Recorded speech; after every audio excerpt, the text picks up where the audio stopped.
Selamat sore teman-teman semuanya. Halo, halo. Hai guys.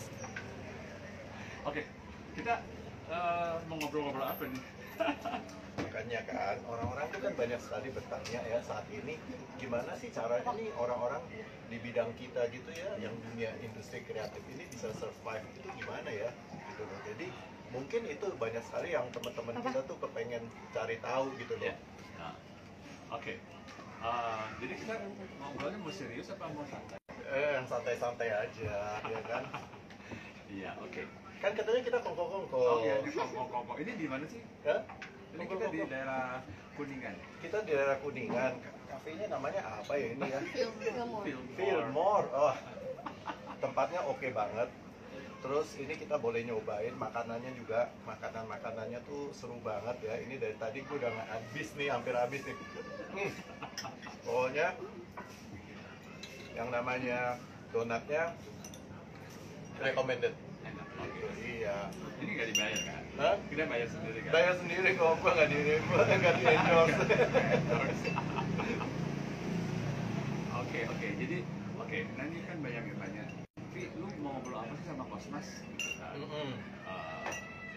Kejawabnya, kita mau ngomongin soal tantangan apa pelaku ekonomi kreatif dan desain gitu ya, creative planner saat kompetisi. Gimana sih, sesusah apa gitu? Udah pasti susah, tapi sesusah apa? Terus nanti kasih solusinya apa enggak? Dia tanya gitu kan. Saya bilang, ya solusinya mungkin dari pengalaman kita sendiri. Jadi kita ini bukan serius lah, bukan seminar, kita ngobrol-ngobrol aja. Sekarang mungkin kita mulai dengan pertanyaan, gimana pengaruh terhadap perusahaan? Ya, sebenarnya kan jelas-jelasan ya, kita nih kan kuartal pertama ekonomi kita masih di 2% ya, terutama di bidang industri kreatif sama konstruksi ya, 2%. Terus tiba-tiba di kuartal kedua kita tuh udah minus 5% ya kan. Jadi minus 5% itu kan udah benar-benar mengagetkan ya. Terus terang nih, banyak banget nih teman-teman kita yang semua udah kelabakan. Kita tuh mesti gimana sih ya saat ini? Tapi menurut gue gini gitu loh, dalam situasi apapun juga, ini kan bukan pertama kali yang terjadi ya. Tahun 98 juga pernah terjadi, 2008 juga pernah terjadi ya kan. Cuman bedanya kali ini kan kita tuh ada di semua negara ya kan. Kalau dulu mungkin Indonesia lebih kemarin, ya kan kita masih punya alternatif untuk ke Singapura, ke Hong Kong. Tapi sekarang Singapura, Hong Kong, Australia, Amerika semua juga punya masalah ya kan. Nah jadi gimana? Kalau gue sih ngelihatnya selama ini ya, terus terang memang kalau di gue aja perusahaan, gue masih blessing banget lah ya, masih ada. Memang padahal semua proyek-proyek memang udah minusnya mungkin 50-70% lah ya. Tapi masih ada proyek-proyek yang masih istilah jalan ya. Nah itu yang tidak-tidaknya menjadi suatu awal atau cikal bakal yang membuat kita tuh masih optimis harapan ya kan. Nah tapi yang paling penting tuh sebenarnya adalah bagaimana kita menaruh mindset kita sih sebenarnya. Jadi kalau mindset kita frustasi ya, apapun juga opportunity yang ada di depan kita tuh pasti kita nggak bisa lihat gitu loh. Jadi kalau pesimis, negatif, gitu kan, dan takut, segala macam, itu pengaruh.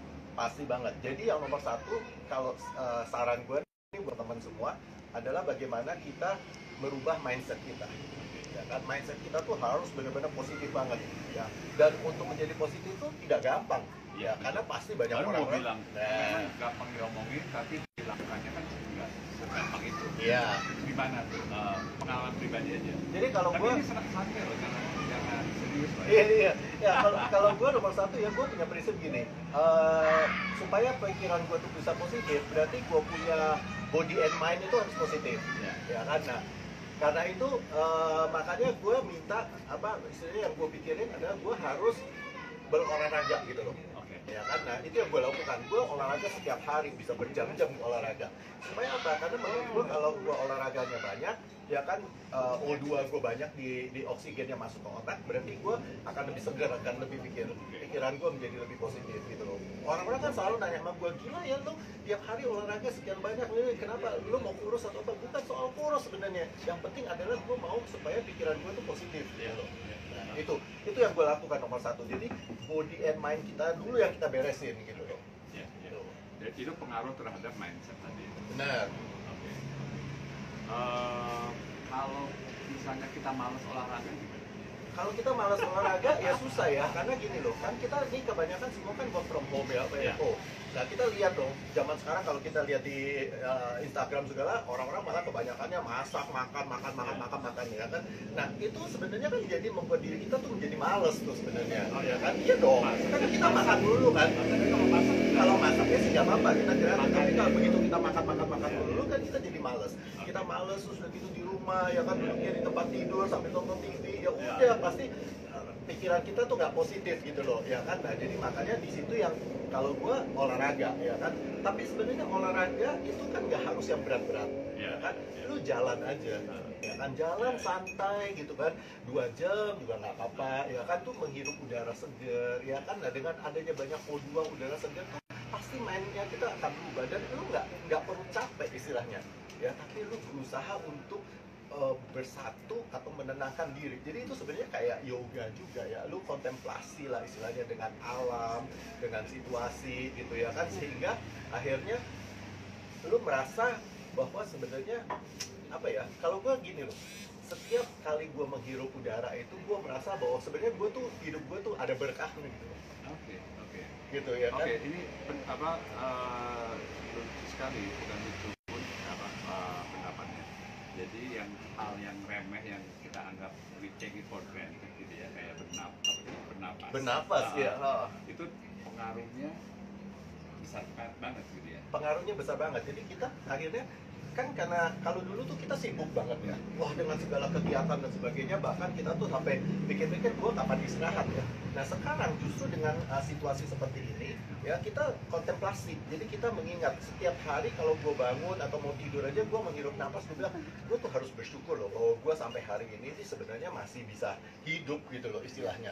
Gua masih belum sakit ya atau apa. Nah itu menjadi suatu motivasi yang mengatakan kepada diri kita bahwa guys, sebenarnya lu tuh masih punya kesempatan loh.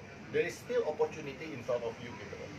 Nah itu mindset itu dulu yang Itu nomor satu tadi harus aku kita baca ubah. postingannya teman kita, Unity, dia teks captionnya kayak gitu persis. Dia bilang kita harus bersyukur bahwa kita sekarang ini masih bisa bernapas dan masih bisa hidup.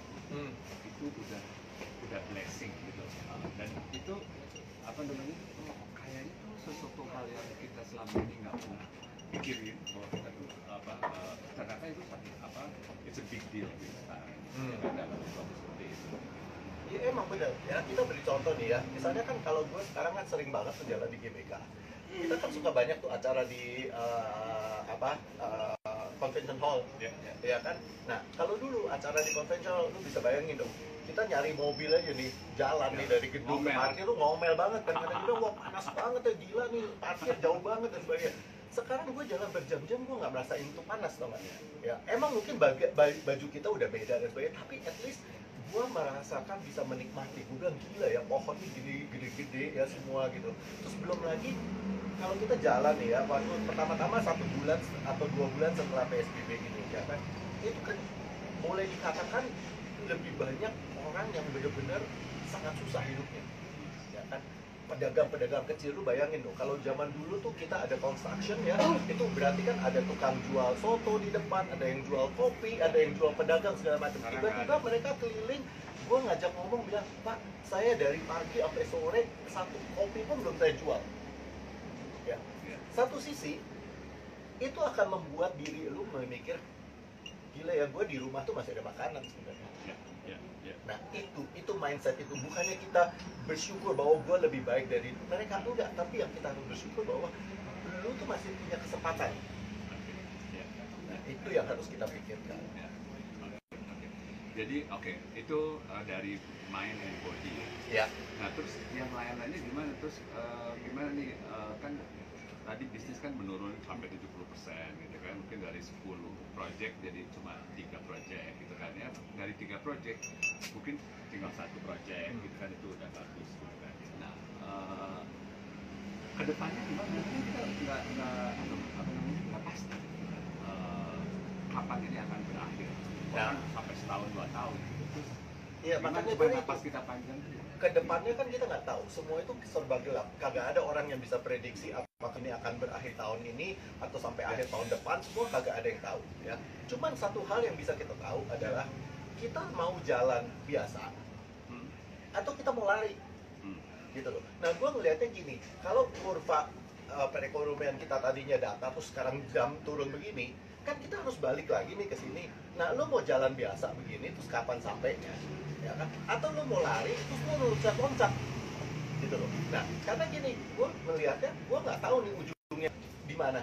Tapi kalau gue lari dengan tenaga gue yang cukup gitu ya, gue lari, makanya body and mind harus sehat supaya gue bisa lari yang cukup panjang, napas gue cukup.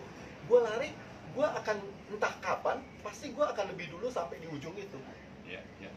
Gitu loh. Nah, kalau dia kejadiannya adalah akhir tahun ini atau tahun depan dan sebagainya, begitu gue sampai di ujung, orang-orang yang santai atau yang banyak ngeluh atau yang nggak ngapa-ngapain pasti akan jauh di belakang.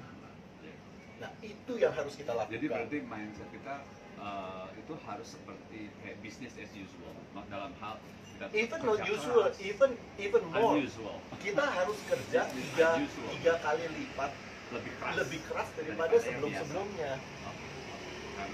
Karena bisnis kan yang menurun, jadi kita harus lebih rajin, lebih agresif lagi. Lebih agresif dan kalau dulu kita trying to grab the opportunity, sekarang itu we have to create the opportunities. Oke.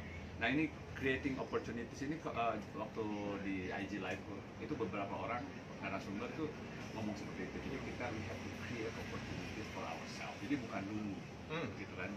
Kalau saya Diana Nasir ngomong gitu, sama Lea ngomong gitu, yang lain juga pada ngomong kayak gitu. Tapi itu seperti biasa easier said than done. Nah, iya, selalu di mana-mana ya begitu kan. Kita perlu kreativitas ya. Maksudnya kita harus tetap kreatif cari jalan. Kita harus jangan formula yang lama itu mungkin harus direview lagi. Yang ini keadaan baru, kita harus menciptakan formula baru, gitu ya. Udah pasti. Dan terus kita bisa tahunya dari mana itu create opportunity, ya kan? Kita sekarang kan acara seminar, webinar itu kan banyak banget. Bayangin kalau dulu kita mau 2 kali meeting aja atau 2 kali seminar dalam sehari aja impossible. Ya kan, karena satu lu jalan ke sananya udah macet, terus udah gitu ada acara sambutan, kata sambutannya panjang lebar, ya belum ada makan siang, makan kopi-kopi, jadi satu hari itu satu seminar aja udah habis. Sekarang dengan caranya ini, dengan online seperti ini, lu bayangin nggak sehari itu lu bisa ngalamin 3-4 seminar. Nah, kenapa? Mesti rajin kita ikutin IG Live, seminar dan sebagainya supaya kita melihat kemana sih orang-orang ini. Ya, dari sana kita belajar. Orang ini meng-create ini, orang ini create ini. Nah, kita carilah celah. Jadi kalau kita nggak tahu apa yang terjadi di dunia luar, karena kita cuma ngeluh doang, kita nggak akan pernah bisa mencari celah-celah gitu loh. Oke, itu konsisten juga dengan yang diomongin sama salah satu teman kita, bahwa gini, bedanya antara orang kreatif ya sama orang yang kurang kreatif adalah pada saat ada kesulitan seperti ini, kalau orang kreatif itu bawaannya itu dia mencari celah bagaimana keluar dari kesulitan itu, misalnya menciptakan opportunities tadi. Tapi orang yang kurang kreatif itu dia nyinyir, negatif, nyalahin orang, ya gitulah, nggak ngapa-ngapain. Itu bedanya. Jadi mungkin itu yang mungkin ini pesan buat teman-teman seperti itu, yang pesan yang dari ini curhat dan sekalian saran dari Cosmas dan saya juga. Ini bukan kita mau patronizing gitu ya, bukan kita mau sok tahu atau lebih tahu lebih lain-lain, tapi ini sharing aja ya kan, dari pengalaman kita sendiri. Dan memang kan virus COVID ini kan menyebar ya, mungkin lebih cepat dan lebih ganas gitu kan. Kita juga harus menyebarkan virus optimisme, positivisme ya, dan kreatif gitu ya kepada orang-orang. Ini maksudnya ini mungkin salah satu misi kita ya, ngobrol ini supaya nggak jelas juntrungannya, obrolannya, tapi kita ada misi untuk ya kita sharing apa yang kita alami gitu ya kepada teman-teman. Kalau misalnya ada pertanyaan, ada yang mau sharing juga, mau curhat, boleh juga. Nanti kita bisa obrolin di sini ya. Yang udah pasti nih ya, kita, lu sama gue, sama temen-temen lain di luar tuh nggak beda. Kita tuh semua sama. Problem yang kita hadapi sama, ya kan? Perasaan yang kita hadapi sama, buteknya juga sama, ya kan? Opportunity-nya sebenarnya juga sama. Susahnya juga sama. Susahnya juga sama. Cuma sekarang tinggal gimana kita bereaksi, ya kan? Apakah kita hanya bertahan untuk survive, atau bahkan kita mundur, atau kita berjuang resilient, ya, istilahnya memberontak mencari suatu jalan keluar. Ya. Gue selalu mengambil suatu perumpamaan adalah kita tuh mau jadi dinosaurus, ya, atau kita mau menjadi human. Padahal kan kita human. Kita tahu dong bahwa dunia ini berkembang seperti apa. Dinosaurus itu akhirnya punah, ya kan? Jerapah itu bisa beradaptasi dengan tumbuhnya pohon-pohonnya, lehernya makin lama makin tinggi, ya kan? Nah, kita manusia beribu-ribu tahun sebenarnya bisa survive. Nah, kita harus be a human gitu loh, trying to survive gitu loh. Jangan jadi dinosaurus yang cuma ngeluh gitu, akhirnya punah. Oke. Ini ada pertanyaan nggak? Belum ada. Oke. Teman-teman, kita masih ngobrol-ngobrol nih. Ngobrol-ngobrol sama saya dan Kosmas dan saya. Oke, di acara Kongko Kui. Kui itu apa sih? Yuk gitu. Aku baru tahu minggu lalu itu. Dikasih tahu siapa tuh? Dikasih tahu anak gue. Itu kui itu apa sih? Yuk. Oh, baru tahu. Kui. Oke. Anyway. Oke, ya. Terus kita coba pikirin, oke, kreativitas apa aja sih yang bisa kita create? Ya kan? Sekarang kita lihat nih, misalnya nih ya, zaman dulu nih ya, gue punya temen nih, waktu itu awal-awalnya ya dia bergerak di bidang industri konveksi. Ya, konveksi. Terus biasanya dia bikin seragam buat sekolah, buat kantor-kantor. Terus tiba-tiba gara-gara PSBB, gara-gara ini dia bilang, gue bingung mesti ngapain. Tau gak? Ngobrol sama gua gitu kan, dia juga ngeluh dan sebagainya, ya. Terus tiba-tiba suatu saat nih dia ngobrol sama gua, dia bilang, gua kepengen ke itu deh, ke pasar, gua mau cari material, soalnya gua pengen bikin APD gitu. Ngerti ya? Dia pengen bikin APD, gua langsung bilang, oh ya oke, kayaknya itu bagus tuh, lu mesti bikin APD, ya kan? Terus soalnya dia bilang gini, gua juga bingung, gua punya penjahit sekian banyak orang, terus gue mesti kasih makan apa ya mereka gitu ya kan, terus udah gitu gimana caranya gaji kalau nggak ada orderan gitu. Sekarang kita udah hampir jarang ngobrol, soalnya kenapa dia udah sibuk banget bikin APD gitu loh ya, sampai gue nanya, lu kemana aja? Ya kita sampai kirim ke daerah dan sebagainya. So there is always an opportunity ya. Kita bukannya mensyukuri keadaan di mana orang-orang menjadi susah, enggak, tapi kita harus mencari celah bagaimana kita ada kesempatan positif. Jadi jangan kesempatan misalnya lu numpukin masker atau apa, ngerti nggak, terus jualnya mahal, ya jangan begitu, itu namanya lu ngejahatin orang kan. Tapi mencari kesempatan yang positif. Nah, itu salah satu contoh misalnya. Ya. Oke. Ya itu berarti kan dia menciptakan opportunity sendiri ya. Jadi akhirnya menjadi bisnis. Jadi dia jalan karena dia positif berarti. Terus soal apa ya? Ini kalau ngomongin dunia arsitektur ya, itu pembangunan rumah gitu, kantor dan lain-lain itu masih jalan atau berhenti juga atau gimana, atau slowing down? Kalau private itu memang banyak yang slowing down ya kan, kecuali memang dia dananya ada ya kan. Terus dia membutuhkan. Nah ini yang kita harus ngeliatnya di situ. Coba nggak cari klien-klien kita yang memang dananya ada, dia membutuhkan untuk membangun itu. Gua banyak klien yang kita saat ini kita miliki, justru dia merasa sangat beruntung karena di saat ini dia bisa mendapatkan istilahnya penawaran-penawaran yang jauh lebih baik daripada sebelumnya. Jadi dia itu saving. Nah, kalau dia saving ya berarti kan kita masih kebagian pekerjaan itu dong, kita jalan gitu. Nah, itu yang kita harus cari gitu loh, ya kan? Kalau orang yang developer yang pakai uang bank dan sebagainya, memang semua sedang begitu. Tapi sebenarnya kalau kita lebih jeli, program pemerintah itu tetap jalan. Iya, yang sekarang yang punya uang ya, pemerintah tetap jalan, walaupun dia ada sebagian dana yang harus dicadangkan buat masalah COVID dan sebagainya, tapi program-program pembangunan pemerintah itu sampai saat ini masih tetap jalan. Nah, jadi kalau kita pinter-pinter bisa mencari celah-celah itu, sebenarnya proyek itu masih ada. Nah, tadi ngomongin pemerintah ya, kan ada juga yang orang-orang yang keadaan itu yang disalahin antara adalah pemerintah. Bukan ini itu, padahal semua pemerintah juga di Satu seluruh dunia kita bermasalah saat ini kan. Tapi seolah pemerintah ini salah pemerintah. Kita nih kan ada di apa namanya pekerjaan kita ini kan pasti dilindungi oleh pemerintah ya. Karena kan kita bayar pajak. Itu ada nggak sih ngarepin pemerintah berbuat sesuatu untuk kita? Sebenarnya pemerintah ada program ya. Kalau setahu gue tuh dari kebudayaan dari Ekraf, ya kan Ekraf itu sebenarnya juga udah mencari apa masukan-masukan kan.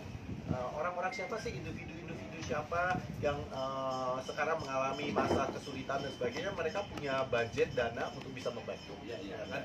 Tapi kan problemnya adalah bukannya nggak ada yang bisa dibantu. Problem utamanya adalah kita nih orang-orang industri kreatif kayak kita nih kesombongnya seabrek-abrek ya. Gengsi ya? Gengsinya tuh tinggi banget. Siapa yang mau ngaku gitu loh bahwa oh gue ini lagi susah gitu ya kan?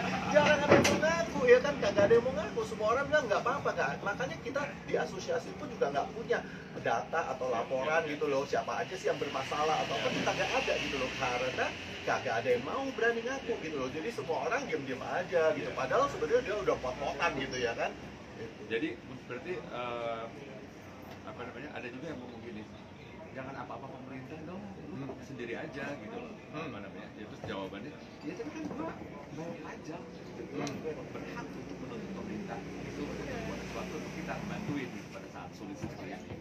Kalau pada sebelum-sebelumnya, pada saat normal, ya nggak apa-apa deh, pemerintah nggak ada apa, kita nggak ngarepin apa-apa gitu kan. Tapi kalau sekarang ini, itu gimana? Ya, kalau gue sih bilangnya gini ya, kita di dalam hidup apapun juga tuh jangan pernah sekali-sekali nuntut. Karena kalau kita nuntut tuh kita selalu penuh dengan kekecewaan. Karena selalu ada aja orang yang tidak bisa memenuhi tuntutan kita. Lagi pula, kalau gue pikir-pikir, kenapa kita harus nuntut sih? Ya kan kita kan udah dikasih otak, dikasih pemikiran, dikasih kreativitas, dikasih segala, apalagi kita orang industri kreatif. Kita udah dikasih segala-galanya gitu. Ya kita create dong. Ya, kalau kita mau pemerintah bisa ikut, gua bukannya ngebelain pemerintah nih ya, tapi kalau kita mau ikutan bahwa pemerintah bisa ikut membantu kita, we create something, terus ngajak pemerintah untuk ikut berpartisipasi. Nah, oke. Gitu loh. Kita create program-program sehingga pemerintah bisa berpartisipasi gitu loh. Oke, ini mungkin teman-teman ini pesan yang menarik dan penting. Oke, yang kita jangan untuk orang lain deh, pokoknya kita dengan menciptakan sesuatu oleh kita sendiri gitu ya. Dan oke, kalau ada yang mau ngerespons terhadap poin-poin ini boleh. Oke, ada nggak yang oke, ke situ ya? Oke, harus melihat ke situ. Oke, ya ini by the way ini kita di IG Live dan juga di YouTube loh. Oke. Nanti akan ditayangkan di YouTube juga ya. Oke. Nah, terus pertanyaan berikutnya apa? Oke, mungkin mau nanya kamu boleh. Iya, Mas. Kalau makanya kita kan gini loh. Banyak orang berpikir bahwa dengan situasi ini kita itu harus banyak cut loss, ya kan? Atau bahkan ada orang-orang yang berpikir bahwa kan gini, terus terang ya, kayak di perusahaan kan kita banyak nih yang harus potong income dan sebagainya. Nah, itu kan banyak orang yang terus bilang, daripada gaji gue cuma sekian, mendingan gue di rumah aja. Ya kan? Nah, kalau menurut Mas Lutfi gimana? Ya, aku sebenarnya cut loss juga. Jadi aku melakukan semacam rasionalisasi dan juga supaya perusahaan bertahan gitu kan ya. Kalau enggak bisa ambruk dalam beberapa bulan gitu kan ya. Kalau kita misalnya nggak melakukan apa-apa, jadi memang kita harus melakukan. Tapi ini gini, ini sebenarnya bukan opportunity, tapi ini jadi ini waktunya untuk mereview bagaimana kita menjalankan perusahaan secara efisien dan secara lebih smart. Ternyata pada saat COVID ini kita bisa melihat bahwa ternyata ada beberapa pekerjaan yang bisa dilakukan tidak sebesar resourcesnya seperti sebelumnya, gitu kan. Jadi kita jadi lebih efisien, kita tahu gitu kan. Dan satu pekerjaan bisa dilakukan dengan kurun waktu yang lebih pendek, tidak banyak yang inefisiensi di satu bulan. Jadi menurutku gini, masing-masing orang punya strategi bisnis yang atau filosofi bisnis, cara menjalankan bisnis yang berbeda-beda. Oke. Tapi memang bisa dimengerti kalau misalnya orang-orang saat ini yang punya perusahaan itu melakukan tadi efisiensi, rasionalisasi, dan rampingan dan lain-lain gitu. Itu memang tidak terhindarkan karena ekonomi memang buruk gitu kan. Cuma memang benar tadi yang dibilang oleh Cosmas bahwa kita dengan situasi yang seburuk ini ya seperti ini.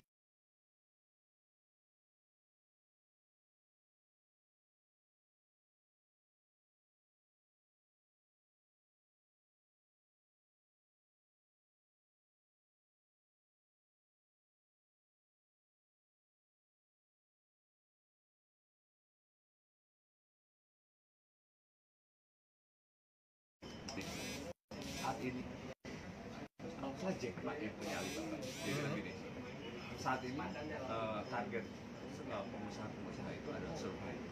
Itu udah sukses. Jangan ngarepin untung, jangan ngarepin apa dapat bonus atau whatever. Tapi kalau udah survive aja pada masalah sulit seperti ini, itu udah sukses, udah berhasil. Karena untuk survive aja susahnya setengah. Gitu. Jadi ya kembali ke pertanyaan tadi, yes, memang masa sulit, tapi kayaknya ini untuk orang-orang ini, untuk pada orang-orang yang masih punya pekerjaan itu it's a blessing. Itu kita harus bersyukur, oke? Yes, mungkin gajinya dipotong, oke? Tapi kita juga harus introspeksi juga, kan jam kerjanya juga agak beda sekarang. Kita lebih fleksibel, kita tidak lagi kerja sampai malam lagi segala macam gitu kan. Tapi di tempat gua nggak masih ya, nggak, tapi maksudnya kita udah masih punya pekerjaan gitu. Iya. Kita masih punya pekerjaan dan itu menjadi kita masih bisa hidup gitu kan. Itu harus bersyukur, jangan potong segala macam terus dia udah atau gua mengundurkan diri, ada juga yang kayak mengundurkan diri di zaman sulit ini. Mengundurkan diri kalau punya pekerjaan itu it's even worse gitu. Memang. Ya. Nah, itu menurutku aku yang kurang mengerti adalah seperti itu, kecuali kalau dia memang punya opportunity untuk bikin perusahaan sendiri pada saat seperti ini, ya itu bagus aja. Tapi kalau alasannya karena aduh gua pusing ini, gua dipotong gitu kan, gua gengsi, gua harapkan gua dihargai seperti itu, ya itu menurutku sesuatu yang you don't understand. Justru sebenarnya ya sama. Gue juga kalau kita mau kasih masukan buat teman-teman yang lain di luar gitu ya. Di saat-saat seperti ini ya, kita tuh udah istilahnya jangan mikirin soal harga diri deh, ya kan? Kita tuh muka tuh udah harus tebalnya berlipat-lipat. Karena satu, lu mesti bertahan dalam situasi ini, ya kan? Lu harus jadi orang yang berprinsip. Terus udah gitu, lu mesti pinter banget gitu loh untuk bagaimana solve itu problem. Ya, kita ngomong gini, kan kita ya mungkin karena kita pengusaha, entrepreneur, orang bilang enak aja kan lu bos ngomongnya begitu, ya kan? Kalau gua kan terima gaji setiap bulan gini, sedangkan gua punya cicilan ini, cicilan itu, ya gua ada cicilan motor, cicilan rumah, cicilan apa, terus gimana caranya kalau gaji gua dipotong 50% bisa hidup? Gue bilang gini sebenarnya, ya itu tadi, kita harus punya muka tebel. Lu datengin dong itu semua bank-bank yang lu cicil, lu ngomong, ngerti nggak? Lu berani, lu nggak usah malu, nggak usah gengsi gitu loh. Gila, gue mesti ke bank nih ngomong, bisa nggak cicilan gue diundur atau apa gitu ya? Lu ngomong, karena semua orang susah, bank juga ngerti kok. Ya, gue waktu awal juga mikir, masa ya gue ngomong ya gitu. Terus akhirnya gue nekat ngomong, ternyata begitu gue ngomong sama bank aja langsung bilang, oh ya Pak, kita ngerti banget kok, gini kan semua juga lagi susah, oke mau berapa lama dan sebagainya, ngerti nggak? Jadi bisa gitu ya. Nah, sehingga apapun yang lu dapatkan sekarang ini, lu atur, ya lu bisa survive ya. Dulu kita kan makannya banyak kan di restoran dan sebagainya ya. Ternyata gue sekarang gue makan buah di pasar aja, gue hidup cukup kok, nyaman, bahkan gue menjadi lebih sehat gitu loh istilahnya ya. Jadi sebenarnya kita tinggal bagaimana apa yang ada ya kita bagi hidup itu di situ gitu ya kan. Oke lah, ada satu dua hal yang kadang-kadang misalnya dadakan, tapi lu nggak usah takut, nggak usah khawatir, karena gue selalu bilang rezeki itu akan ada lah gitu loh ya kan. Ada aja nanti temen lu yang bisa bantu lah atau apa, kayak gue kagak tahu kemarin ya waktu lebaran, gue bingung ya gimana ya ini lebaran segala macam, tahu-tahu gila gue dikirim orang makanan banyak banget sampai gue seminggu lebih gitu makanan gue nggak habis waktu lebaran, padahal gue nggak lebaran gitu kan. Jadi maksud gue gitu-gituan itu kita nggak usah khawatir, Ya, ya kan ternyata ada aja gitu loh. Kan semua itu rezeki akan ada datang Ya. tepat pada Dan waktunya. juga gini, ada yang bilang bahwa dan aku setuju bahwa ini saatnya kita ini untuk mereview kembali gaya hidup kita yang selama ini itu ya apa ya, bukan mungkin hedonis ya, mungkin boros ya, mungkin banyak sekali hal yang nggak perlu kita lakukan, barang-barang yang kita nggak terlalu perlu kita beli gitu kan. Karena pengaruh transaksi, kemudian juga cara bekerja kita yang nggak efisien, yang mereka mengambil waktu dari essential gitu. Nah ini saatnya apa justru lebih produktif ya, nggak sih, bikin waktu kita lebih banyak. Oke, karena mungkin secara bisnis kan kita nggak terlalu sibuk nih, misalnya apa tadi yang 70% drop gitu kan. Jadi kita bisa melakukan hal-hal yang selama ini kita tidak bisa lakukan dengan alasan dulu sibuk nggak punya waktu. Sekarang ini saatnya. What do you think? Setuju? Justru ya setuju banget. Jadi kita justru harus seleksi lagi, melihat lagi setiap tindakan yang kita lakukan. Nih gue ngomong nih terus terang, kan gue kan di Jakarta ini kan kebanyakan juga sendirian ya selama ini kan, keluarga gue nggak di sini. Nah jadi gue nih kalau biasanya belanja nih makanan atau apa gitu, gue kan pergi aja nih ke supermarket ya kan, gue tinggal milih aja apa yang gue suka ya. Terus gue nggak pernah mikirin berapa sih harganya. Karena apa? Karena gue pikir tuh gue pakai berapa banyak sih cuman buat gue sendiri gitu kan. Sekarang ternyata gue ke pasar guys, ke pasar nih.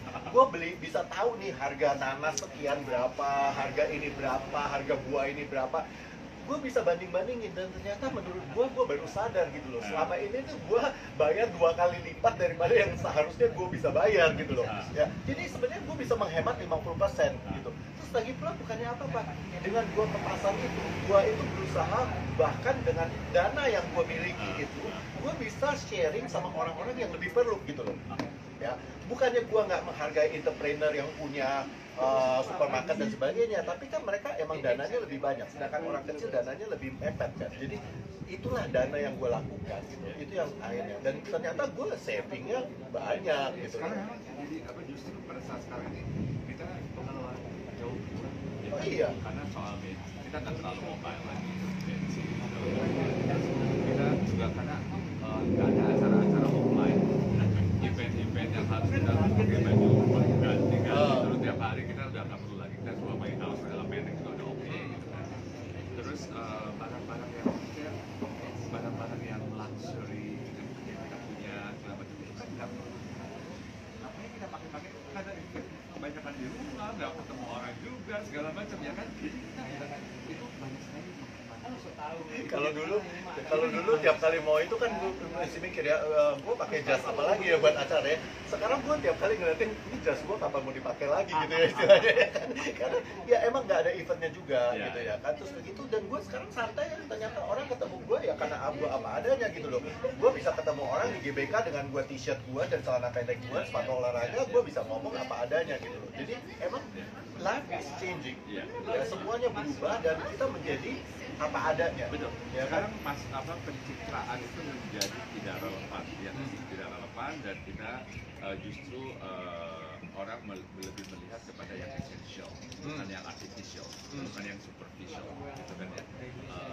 Itu maksudnya maksudnya yang sangat bagus dari keadaan yang sulit ini, bukan yang mensyukuri keadaan sulit ini, tetapi kita melihat hikmahnya. Ya, positifnya itu adalah di situ ya kan. Jadi positifnya adalah perubahan yang terjadi di mana hidup kita itu sebenarnya menjadi lebih sederhana. Kita lebih menghargai yang namanya essence-nya. Jadi topping-topping itu udah nggak perlu lagi sebenarnya. Ya kan, jadi kalau kita mau itu ya istilahnya ya itu. Sekarang gini lah. Kecuali topping buat Oh ya, kalau ini sekali-sekali. Ini cuma buat acara ini guys, gua makan di sini nih. Kalau nggak sih gue makannya tempe tahu doang. Oh ya. Hai Diana. Yuk. Nah, sama ini yang paling penting adalah bahwa apresiasi terhadap hal-hal yang kecil itu. Ya. Nah, itu yang harus kita lakukan ya. Jadi gue bilangnya gini.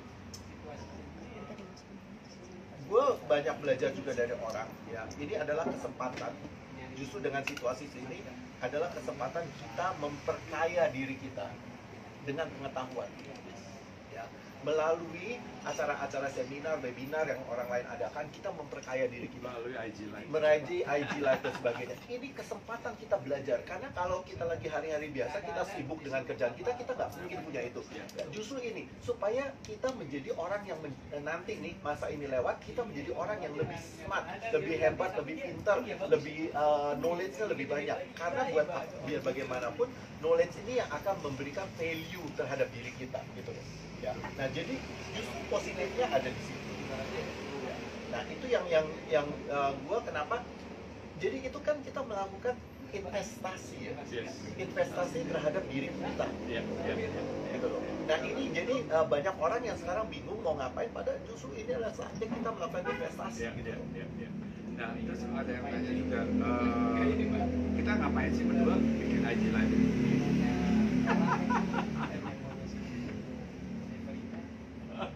Kita bikin IG Live ini Pencitraan bukan? Bukan. Kalau gue bilangnya gini, gue selama ini banyak sekali yang kan gue juga banyak bikin IG Live, IG Story ya. IG Story gue tuh banyak banget. Gue ngobrol, cerita, ya gue kasih pendapat bagaimana kerja di perusahaan, kerja di kantor, apa yang harus dipikirkan sebagai seorang arsitek dan sebagainya.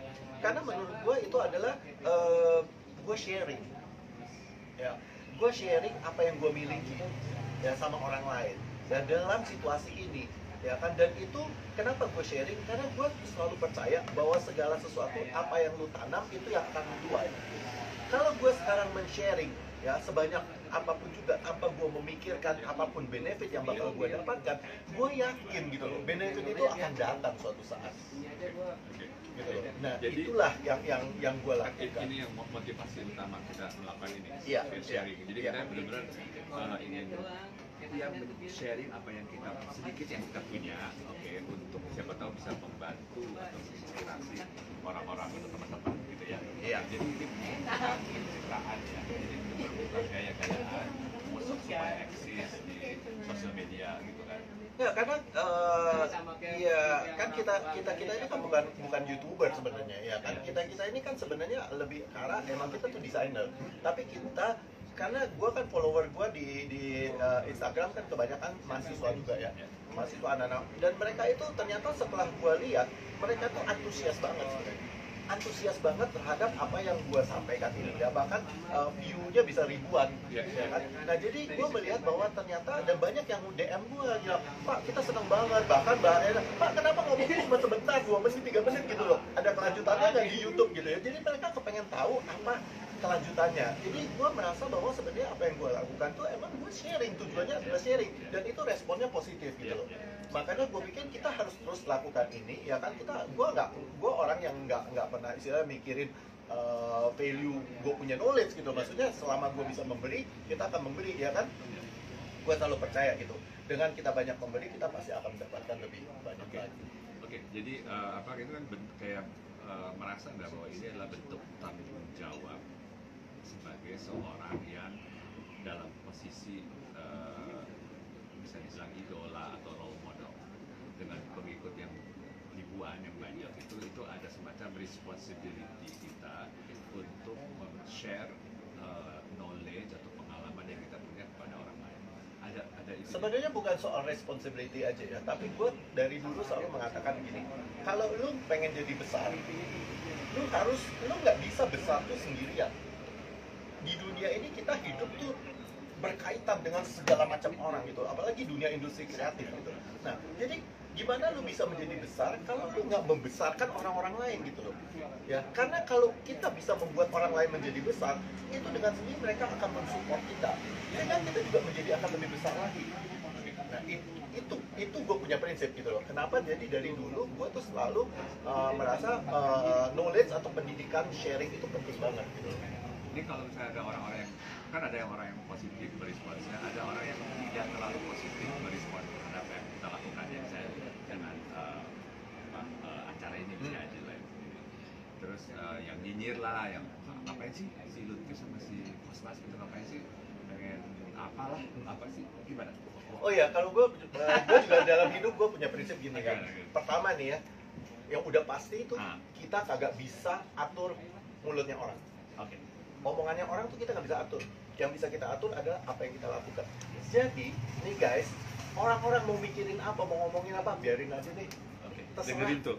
Ya kan? Karena buat apa? Buat apa lu bikin lu diri lu pusing gara-gara orang ngomong begini begitu terus gini lu jadi panik sendiri. Biarin aja. Karena lu mau lakukan pembelaan apapun juga, itu pasti akan banyak orang yang lebih banyak lagi nyinyir kepada lu gitu loh. Jadi lu lakukan aja yang menurut lu terbaik.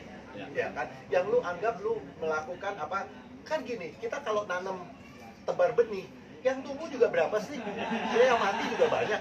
Biarinin aja, tapi begitu ada yang tumbuh kan akan menghasilkan dan dia akan berbuah. Nah itu yang lu harus percaya gitu loh. Di Instagram itu kan ada itu ya, di Instagram ada apa namanya, stiker isinya create don't hate, ya kan, itu kayak create don't nyinyir, kurang lebih kayak gitu ya. Jadi biarkan aja yang nyinyir, oke, berlalu ya. Anyway kita nggak bisa kontrol, itu hak mereka juga gitu ya untuk komen segala macam, tapi yang penting kita memang motivasinya positif. Oke, ya. Oke, ini teman-teman kalau mau nanya boleh Kita mau komen nanti ya, juga nggak apa-apa. komen. Ya mungkin hari ini lebih banyak orang pengen Ya. denger dulu. Oke, Kita by the apa way sih? ini supposedly santai, tapi bapak satu ini selalu berapi-api. Oke, dan itu nggak bisa diatur. Gimana dong guys? Gue emang bawaannya begitu kayak sih. begini. Padahal Makanya ini kita cocok nih. koko-koko. Makanya gue cocok nih sama dia. Ya kan gue kan orangnya gitu berapi-api gitu kan. Nah, kalau dia kan orangnya kalem banget, Jawa banget gitu. Gue orang Sumatera nih. Oke, akhirnya cuma 5 menit lagi kayaknya. Oke, terus kita ngomongin yang lebih santai sekarang deh. Oke, ya. Oke. Apa ya? Apa? Sekarang selain olahraga, apa hobinya? Nanti aku cerita kamu punya apa. Selain olahraga, hobinya gue apa ya? Sebenarnya sekarang ini lebih banyak olahraga sih. Ya kan, gue kalau nggak olahraga tiap hari itu kayaknya ada yang salah jadinya, ya kan. Terus udah gitu baca ya, baca ya. Terus gue udah bertahun-tahun punya langganan cable TV, tapi nonton. ya, nontonnya itu doang. Ya terus gue baru seminggu ini gue tahu ternyata gue bukan Netflix, gue punya channel Korea. Jadi berbulan-bulan orang-orang pada cerita nih tentang drakor segala di Netflix, gue kagak punya Netflix kan, jadi gue kagak nonton drakor tuh. Pada orang heboh banget sama drakor. Ada kan Korea itu apa? Iya, terus channelnya? gue baru seminggu yang lalu gue bilang gila, gue ternyata Kids. punya ya acara Korea gitu ya kan. Itu bagus-bagus kan. Kalau aku ya ada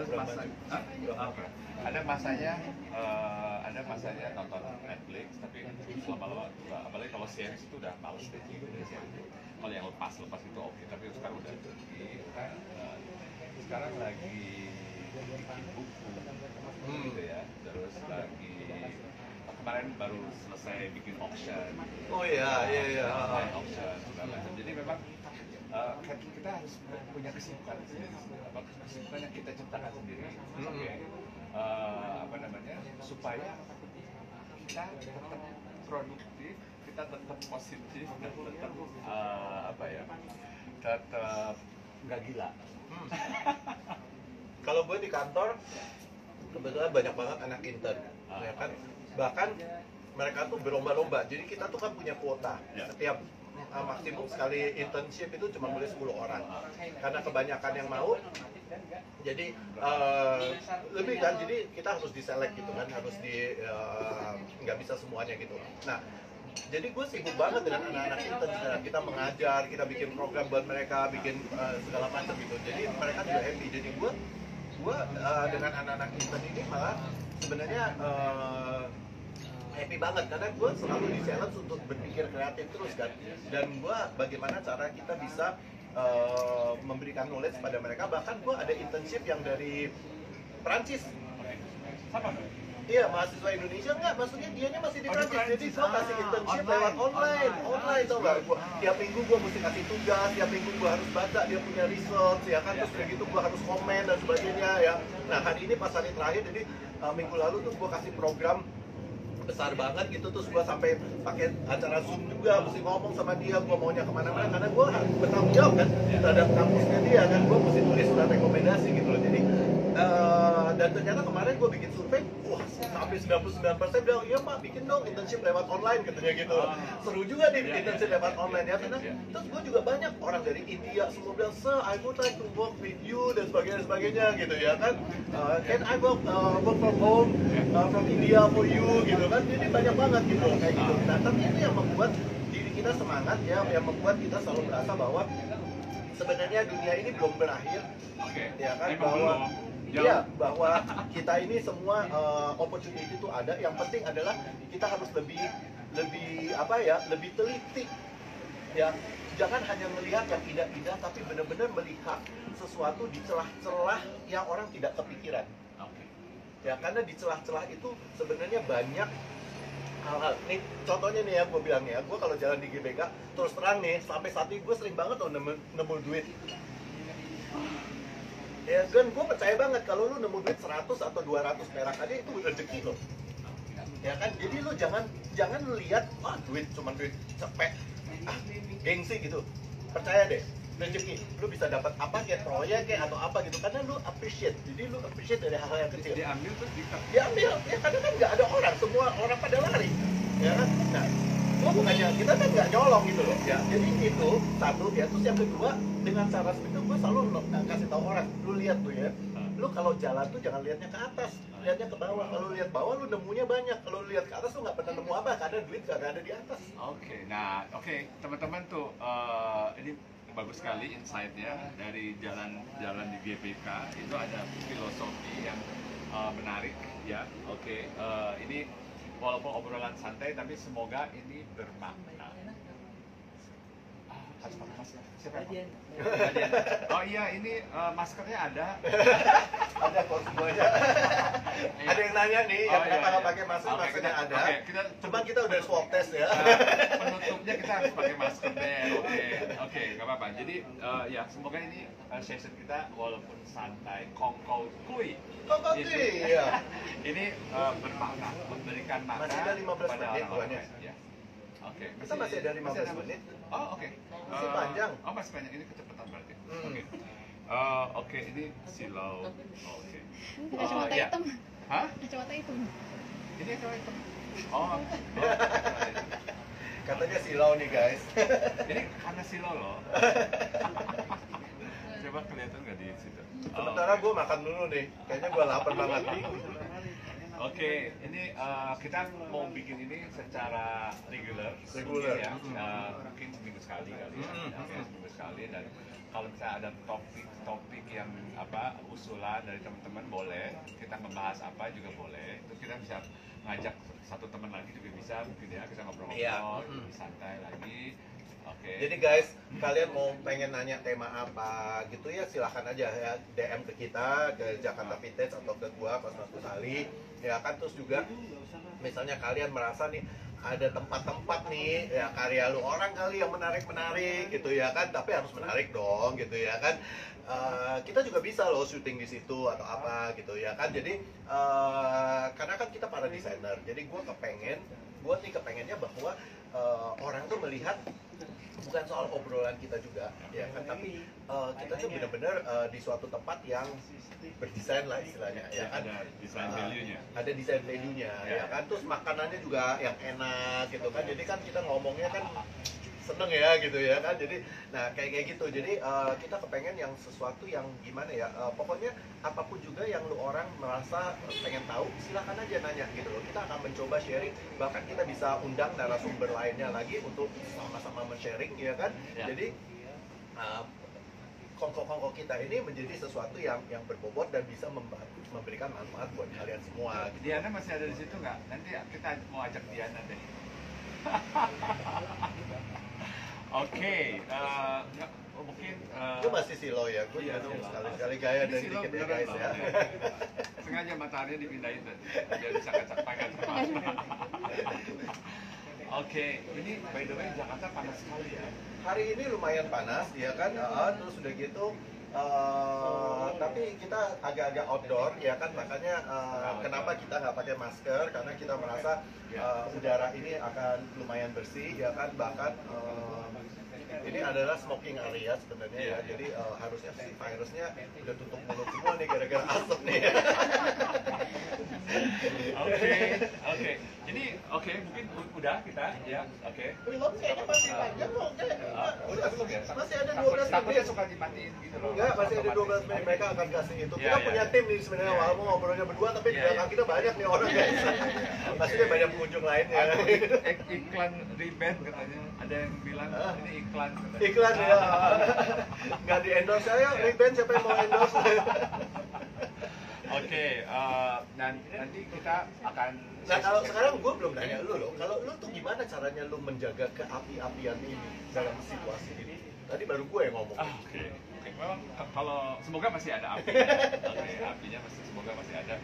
Memang pada dasarnya tuh aku itu agak sebenarnya gitu. Jadi memang banyak maunya, banyak interestnya, banyak pengen tahu banyak hal, banyak pengen melakukan banyak hal. Itu memang sebenarnya seperti itu. Ya, mungkin tidak terlalu banyak terjadi karena sibuk masalah pekerjaan sebenarnya. Nah, sekarang waktu kita lebih banyak, jadi memang seperti tadi Kosta bilang juga belajar ini, belajar itu, gitu kan, melalui webinar segala macam dan mencoba hal-hal yang baru yang apa namanya, yang udah lama pengen dilakukan dan tidak dilakukan. Kemudian misalnya soal buku, aku lagi bikin buku ini, itu idenya spontan karena apa dari IG Live itu aku bikin konten buku, tapi sebenarnya ada 2 project buku yang pending selama ini sejak tahun 2015.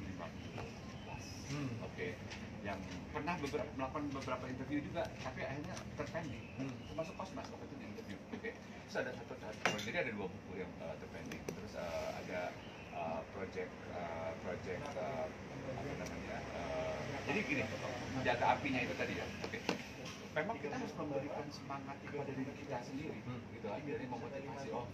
Ini kayak gini, sekarang ini kesempatan gua mau bikin ini, kesempatan gua mau bikin itu, gitu kan. Dan gua nggak mau situasi ini membuat kita itu diem dan penonton. Tapi yang membuat kita itu aku nggak mau jadi hanya sebagai penonton. Kadang-kadang jadi penonton tapi aku ingin juga menjadi pelakunya. Gitu loh. Itu yang membuat motivasi aku untuk bikin sesuatu, bekerja seperti normal, bahkan even harder dari yang pada saat itu. Dan itu bukan sesuatu bawaan dulu sih begitu, enggak, sebenarnya itu bisa kita temukan sendiri. Jadi kita harus memberikan motivasi untuk diri kita sendiri, baru kita bisa memotivasi orang lain. Benar.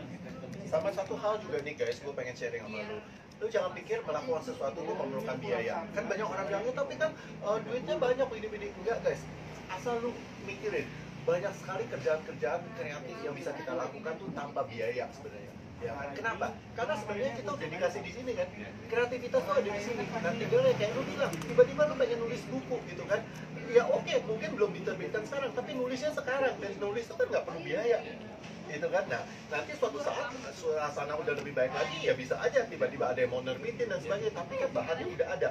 Kalau lu mau nunggu dulu siapa yang mau nerbitin, lu nggak akan mulai nulis bukunya kan. Nah kayak gitu. Jadi itu yang paling penting guys. Jadi lu mesti bikin sesuatu yang lu punya waktu, lu kerjakan aja, jangan khawatir, nggak usah mikirin yang susah. Yang penting adalah lu kreatif, lu jalan terus gitu loh, ya kan. Nah itu yang gue rasa, dan itulah kelebihan atau keberuntungan yang dimiliki oleh kita orang-orang kreatif sebenarnya ya. Yang lebih mature maksudnya. Enggak lah, menurut gue enggak lah, semua orang sih sebenarnya ada. Yang penting adalah gini, yang penting adalah kita tuh jangan ngeluh, gitu ya. Jangan ngeluh aja. Kalau kita banyak ngeluh tuh energi kita tuh negatif. Ingat ya, gua nih selalu berpikir gini. Kalau lu kita santai loh. Iya, kalau lu tuh mikirnya negatif ya. Lu mikirnya negatif dengan banyak keluhan ya. Terus begitu nanti lu berteman dengan teman-teman yang kerjanya juga ngeluh semua. Itu tuh yang negatif tuh akan datang semua. Energi itu semua saling berhubungan, ya kan? Jadi yang datang tuh akan negatif semua. Tapi kalau lu berpikir positif, optimis, gua percaya deh, opportunity itu akan datang. Ya, semua yang positif itu akan datang juga. Dan ini bukan ngomong kosong. Emang enggak, itu beneran kosmik ini terdiri dari itu gitu loh, ya kan? Dan yang injil biasanya ketemu sama yang injil juga. Juga ya. Oke. Ada satu poin kemarin dari David, tahu ya David ya, dia ngomongin mindfulness, David Irianto. Dia bilang banyak sekarang orang-orang yang mengerjakan sesuatu itu bukan karena materi, bukan jadi bukan karena materi, bukan karena apa jadi dapat begini, dapatkan segala macam yang exposure dan lain-lain, tapi karena untuk memenuhi keinginan diri sendiri. Jadi self fulfillment itu yang misal mungkin itu kuncinya. Jadi kadang-kadang yang kita lakukan itu saya dengan buku kita nggak mungkin dapat kaya raya dari buku misalnya untuk Ya udah pasti enggak. ya, kan berarti. Nah tapi kita merasakan kepuasan, kita bisa mengekspresikan diri, mengaktualisasikan diri, mewujudkan ide-ide konsep kita dari buku misalnya itu contohnya. Dan itu nothing to do yang materi atau uang kan sama sekali. Jadi tidak semua apa namanya itu harus berhubungan dengan uang. Motivasinya tidak semua harus material atau bisnis gitu ya. Kadang-kadang kita punya motifnya ya bisnis mungkin akan datang sendiri. Kita berharap motifnya. Ya gue setuju banget. Makanya kalau gue juga bilangnya gini, apapun yang kita lakukan, lu jangan nomor satu yang lu pikirin adalah profit buat diri lu. Ya kan? Kalau lu mikirin profit, jadi yang lu pikirin itu adalah lu ngejar, oh gua harus profit gitu. Terus lu akan seolah-olah segala cara. Terus kalau dengan benturan-benturan begitu, terus lu akan frustasi gitu. Tapi kalau lu mikirin yang lu kerjakan adalah bukan karena profit, tapi lu mikirin gimana sih caranya gua bisa membuat orang lain lebih happy, orang lain lebih sukses, ya kan? Jadi yang lu pikirin adalah yang lu kerjakan adalah untuk orang lain. Jadi kalau dia nggak kejadian buat lu nggak kecewa. Tapi gue yakin banget ya, lu kalau tiap hari nih ya, lu doain orang lain ya, lu kerjakan buat orang lain tanpa mengharapkan, ya kan? Lu sharing aja, lu punya knowledge lah, lu punya apa, lu sharing. Sekarang kan zaman duit susah, jadi yang lu sharing ya yang lu punya yaitu knowledge, ya kan? Lu nggak bisa sharing duit misalnya, lu nggak bisa bikin itu sumbangan kemana-mana misalnya, ya kan? Karena lu sendiri juga mungkin perlu sumbangan sebenarnya. Tapi yang kita bisa sumbang tuh adalah knowledge. Ya itu yang kita udah dikasih gratis, itu lu bagi. Ya. Begitu lu itu percaya deh sama gua, saatnya akan datang. Ya, dan gua ngomong ini ya guys, ini gua ngomong berdasarkan pengalaman gitu loh. Karena gua kagak mikirin bahwa yang gua lakukan itu akan apa buat diri gua gitu loh. Ini gua bukannya mau nyombong. Waktu baru covid segala gitu, gua langsung mikir setelah sebulan tuh kan banyak ya pedagang kaki lima yang tadi gue cerita. Terus gue bilang ya udah deh, gue kagak punya apa-apa, duit gue terbatas ya, gue cuma bisa punya sekian gitu. Orang misalnya gue cuma bisa bagiin cuma 1 kilo beras, gue nggak bisa bagi orang kayak paket-paket yang segede-gede, cuma sekilo dengan masker. Terus tiba-tiba tau nggak apa? Banyak banget orang-orang yang kirim ke gua bilang, Mas, kan suka ngirim-ngirim nih, aku kirimin ya, nih beras sekian puluh kilo, ini sekian, ini masker sekian ratus, tolong ya bantu dibagi. Ya kan? Terus udah bukan cuma itu aja, gua tiap hari atau tiap minggu ada aja yang ngirimin gua makanan. Ya kan, gua pikir loh, iya lah, gua ngasih orang nggak seberapa, tiba-tiba tapi banyak aja temen-temen gua yang ngirimin gua. Jadi itu maksud gua, dan gua kan nggak pernah WA-in temen gua, lu jangan lupa yang ngirimin gua ini. Enggak, gua kagak pernah kepikiran di situ. Ya. Jadi jangan ragu untuk memberi. Ya kan? Karena dengan lu memberi, lu pasti deh mendapatkan, entah bagaimana caranya pasti ada. Oke, 1 menit lagi, daripada diputus sama Instagramnya, mendingan kita memutuskan Instagram aja. Oke, jadi teman-teman, thank you udah dengerin, udah nonton kita. Jadi kita ngobrolan santai aja sampai ketemu di sesi Kongkoy Kuy. Kongkoy yang next time ya. See you ya guys. Kosmas Gosali, Lutfi Hasan. Oke, Jakarta Vintage. See you.